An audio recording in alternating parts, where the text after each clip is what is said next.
watching CBS 2 News in high definition.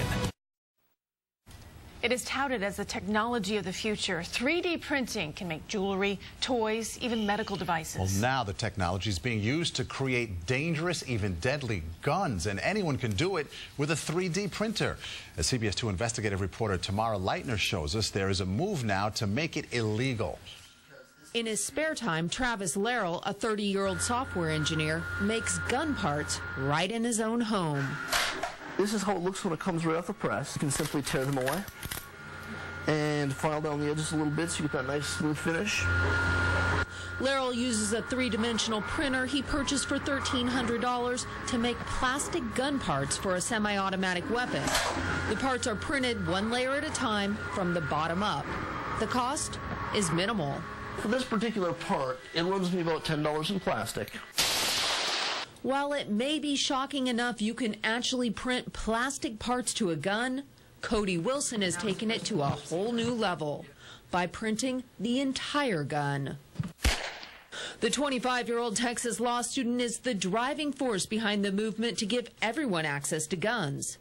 He posts instructions on his website of how to print a gun. And in just the last 6 months, he says there have been more than 800,000 downloads.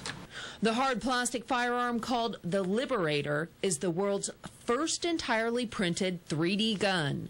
It fires standard .38 caliber bullets. What makes it so controversial is that these 3D guns can't be traced, and here's why. The serial number, which allows a gun to be tracked, is right here on this semi-automatic. But these printed guns made of plastic have no serial numbers. Some people would call you irresponsible. Yeah, for sure. But like, in what way am I irresponsible? Well, you're making untraceable guns. I don't think I should be taking a larger share of blame than the people who are actually doing terrible damage to people all over the world right now. Ironically, even though Wilson says he was questioned by federal agents, he was eventually given a license to manufacture and sell his guns. I can make machine guns, short-barrel rifles, short-barrel shotguns on the license that I have right now.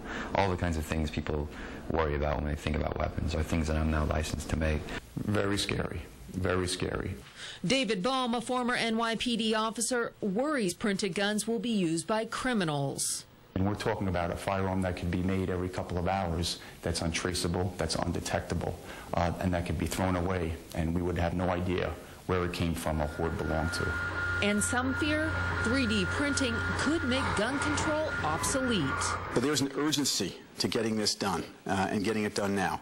New York Congressman Steve Israel and Senator Charles Schumer are pushing for the renewal of the Undetectable Firearms Act, which bans guns without metal that can slip through metal detectors. The law would also be amended to include any magazine or firearm component. This is the epitome of common sense. But for guys like Travis Laurel, well, so far as I know, nobody has been hurt with a printed gun. It's not about making an untraceable gun, but using technology in a new way.